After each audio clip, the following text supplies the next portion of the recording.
Assalamualaikum warahmatullahi wabarakatuh. Bismillahirrahmanirrahim. Alhamdulillahirabbil alamin. Anak-anak, marilah kita ucapkan rasa syukur kehadirat Allah Subhanahu wa taala yang telah melimpahkan rahmat serta taufik hidayahnya pada kita semua, sehingga pada pagi hari ini kita masih diberikan kesempatan oleh Allah, kita masih diberikan kesehatan, dapat beraktivitas yaitu belajar kembali. Anak-anak, akan saya absen hari ini.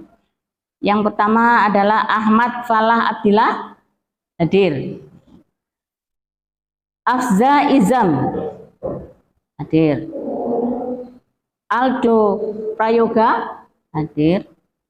Alisa Lu'luin Salsabila, hadir. Eva Mei Wulandari, hadir. Franky Galang Saputra, hadir. Gigih Bayu, hadir. Ya. Imatul Hidayah, hadir. Ishak Ma'ruf Birlana. Oktavia Diniyati, hadir.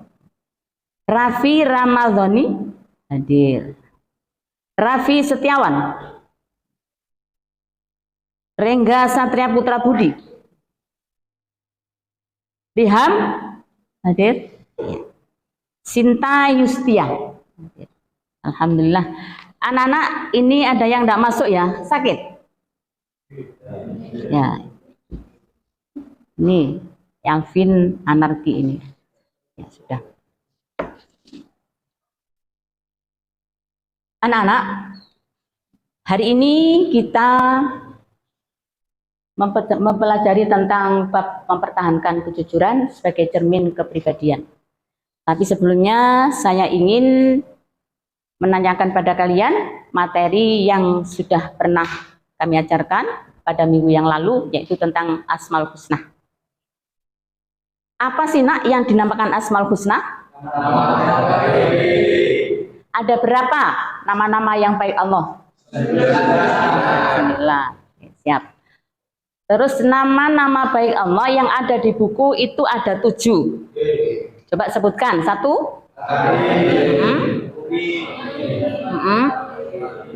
Al-Wakil, Al-Akhir, yang terakhir. Alhamdulillah. Berarti kalian sudah paham tentang materi yang telah lalu. Insya Allah, alhamdulillah. Hari ini berarti kita lanjut dengan materi bab tentang mempertahankan kejujuran sebagai cermin kepribadian. Sebelum saya menjelaskan tentang materi ini, saya akan bertanya pada kalian, anak-anak, kalian tadi berangkat dari rumah sudah pamitan sama orang tua? Sudah, alhamdulillah. Itu berarti termasuk sifat jujur. Saya tanya lagi, kalian berangkat dari rumah dengan niatan apa? Mencari ilmu. Oke, sip. Berarti kalian ini sudah termasuk salah satu melaksanakan bab ini, bab tentang kejujuran. Untuk selanjutnya akan kami terangkan, ini ada slide ya, yaitu mempertahankan kejujuran sebagai cermin kepribadian. Nah, ada peta konsep di sini. Peta konsep mempertahankan kejujuran sebagai cermin kepribadian. Ada 3, yaitu makna jujur. Yang kedua, dalil tentang jujur. Yang ketiga, hikmah perilaku jujur. Diketahui dan diperoleh nilai dan perilaku mulia. Itu juga ada 3, yaitu apa itu? Jujur dalam niat. Yang kedua adalah jujur dalam lisan. Yang ketiga, jujur dalam perbuatan. Yang dimaksud dengan jujur dalam niat, seperti yang saya tanyakan ke kalian tadi. Dari rumah, kalian ke sini, niat untuk mencari ilmu. Itu termasuk jujur dalam niat. Ya nak ya. Tetapi kalian Kalau dari rumah ke sini tujuannya tidak mencari ilmu, ya supaya saya nanti ketemu sama teman si A, biar saya mejeng, ya itu bisa. Itu salah, itu termasuk bukan jujur. Yang kedua, jujur dalam apa itu? Jujur dalam lisan, perkataan. Contoh perkataan, saya bilang, nak, kalian tadi berangkat dari rumah, sudah izin orang tua? Sudah. Sampai mengatakan sudah, berarti itu sikap jujur. Tetapi kalau sampean bilang sudah, tetapi kalian ada yang tidak pamit ke orang tua, nah itu berarti tidak jujur. Saya tadi lupa tidak pamit. Bilang saja. Nih, kalau memang kalian berpamitan ke orang tua, bilang. Tapi kalau kalian lupa, ya bilang. Itu namanya jujur. Yang ketiga, jujur dalam perbuatan.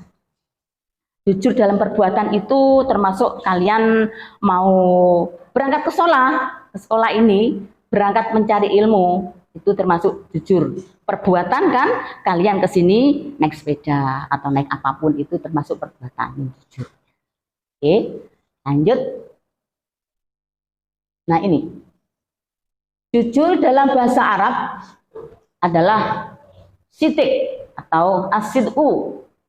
Itu artinya bermakna, berkata benar, atau juga nyata, yang kelihatan, benar-benar kelihatan nyata.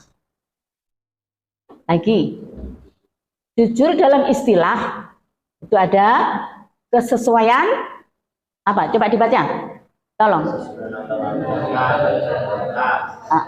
Kesesuaian antara ucapan dan perbuatan. Yang warna kuning? Iya, kurang jelas ya. Itu adalah kesesuaian. Udah, ini juga kurang jelas. Oke, ya enggak apa-apa. Itu termasuk kesesuaian. Yang keempat adalah sesuatu yang baik tanpa dicampuri dengan kedustaan. Yang kelihatannya baik, kita berbuat baik tanpa ada kedustaan di niat kalian. Lanjut, ini ada pembagian sifat jujur. Bentar. Pembagian sifat jujur ada dalam niat atau berkehendak. Jujur dalam perkataan maupun lisan, jujur dalam perbuatan ataupun amalia. Nah, itu kalian sudah tahu. Yang termasuk jujur dalam berkehendak, yaitu pada dorongan, ada dorongan, ada dorongan bagi seseorang dalam segala tindakan dan gerakan selain dorongan karena Allah. Jadi kalian dari rumah berangkat ke sini, kalau tidak ada dorongan karena Allah, kalian tidak akan nyampe sini. Ya, itu namanya perbuatan. Kalian sudah nyampe sini dengan niat tulus, ikhlas untuk mencari ilmu karena Allah Subhanahu wa taala. Yang kedua juga, coba kalian baca nak, silakan baca. Yang kedua. Ya, satu saja artinya. Amin, sayang. Yaitu sesuai berita yang berhubungan dengan disampaikan setiap orang dan kata dia tidak balik barang siapa yang menjaga lidahnya dengan cara selalu menyampaikan berita sesuai dengan apa yang sebenarnya. Dia termasuk jujur dari sini. Oke. Tuh, sudah jelas. Yang ketiga, coba celana baca. Ya. Dalam perbuatan amalia yaitu dapat dengan sungguh-sungguh sehingga perbuatan itu akhirnya menunjukkan sesuatu yang ada dalam hatinya. Ya, berarti ini sudah jelas. Kalian sudah paham apa pembagian sifat jujur. Sekarang saya lanjut dengan slide selanjutnya, yaitu ada ayat-ayat Al-Quran dan hadis perintah berlaku jujur. Ya. Oke anak-anak, silahkan dibaca ayat ini.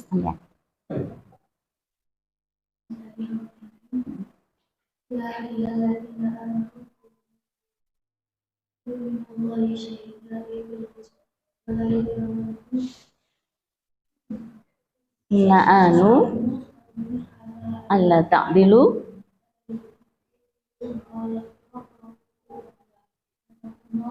ma khabirun bima ta'malun. Oke. Yang artinya itu sudah jelas. Wahai orang-orang yang beriman, hendaklah kamu jadi orang-orang yang selalu menegakkan kebenaran, karena Allah menjadikan saksi dengan adil. Dan janganlah sekali-kali kebencianmu terhadap sesuatu kaum mendorong kamu untuk berlaku tidak adil. Jadi di situ karena adil itu lebih dekat kepada takwa. Dan bertakwalah kepada Allah, sesungguhnya Allah Maha mengetahui apa yang kamu kerjakan. Jadi intinya kalian sudah paham bahwa kita harus jujur, berkatalah yang jujur.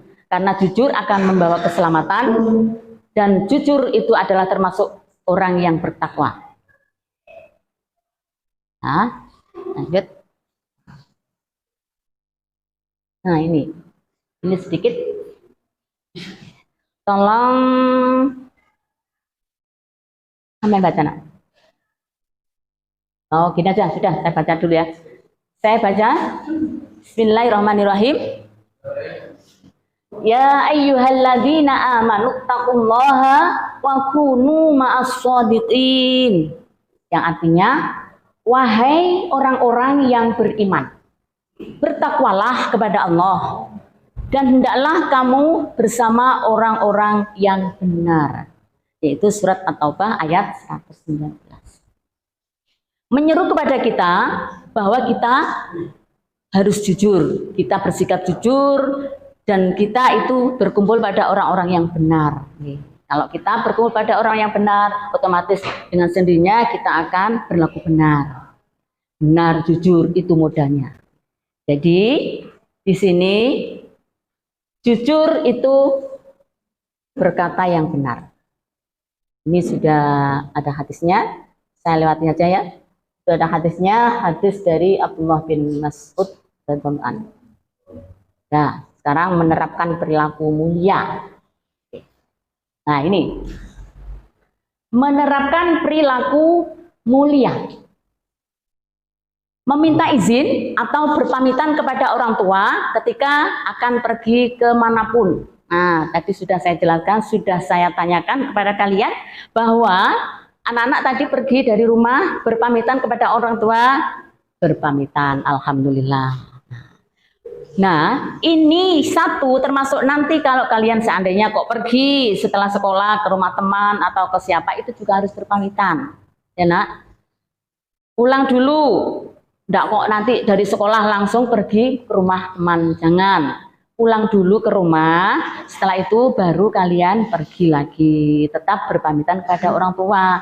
Biar orang tua itu tidak merasa was-was, tidak merasa khawatir. Anakku kok belum pulang kemana ya? Tuh. Nah, yang nomor 2 itu tidak meminta sesuatu di luar kemampuan kedua orang tua. Contoh, orang tua keadaan sederhana. Pekerjaan biasa-biasa saja. Tapi kalian meminta yang lebih. Kalian meminta barang yang mahal, atau pakaian yang mahal, alat-alat yang mahal. Itu tidak mungkin nak ya. Jangan, tolong jangan. Kita meminta kepada orang tua harus yang sesuai dengan keadaan orang tua. Itu ya nak ya. Oke. Yang selanjutnya mengembalikan uang sisa belanja meskipun kedua orang tua tidak mengetahuinya.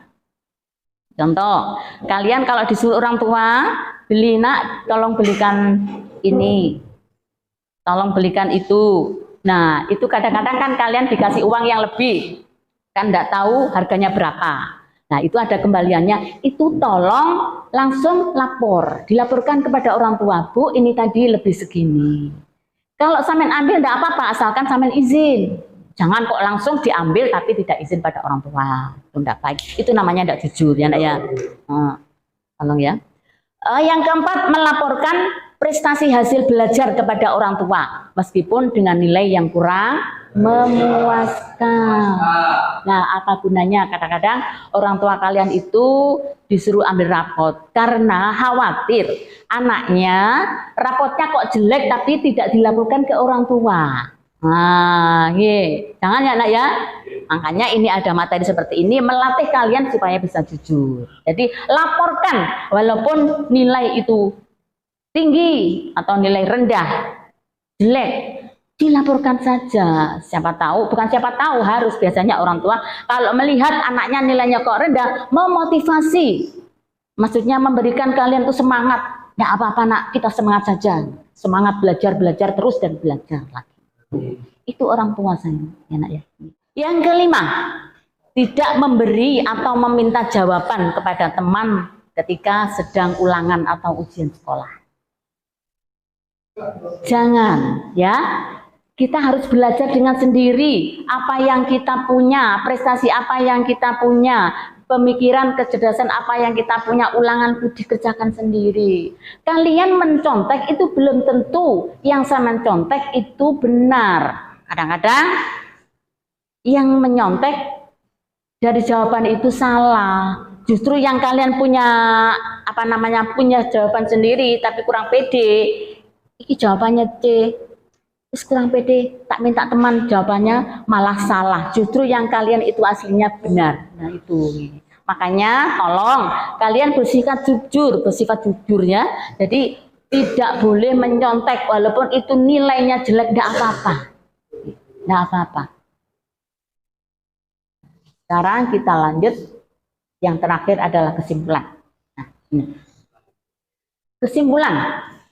Jujur atau sidku adalah mengatakan sesuatu sesuai dengan kenyataan.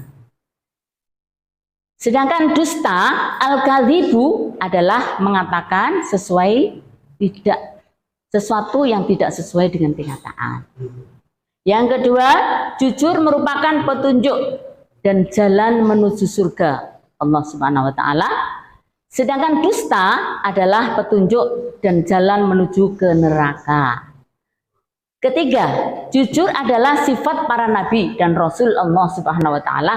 Sedangkan bohong atau dusta adalah ciri atau sifat orang-orang munafik.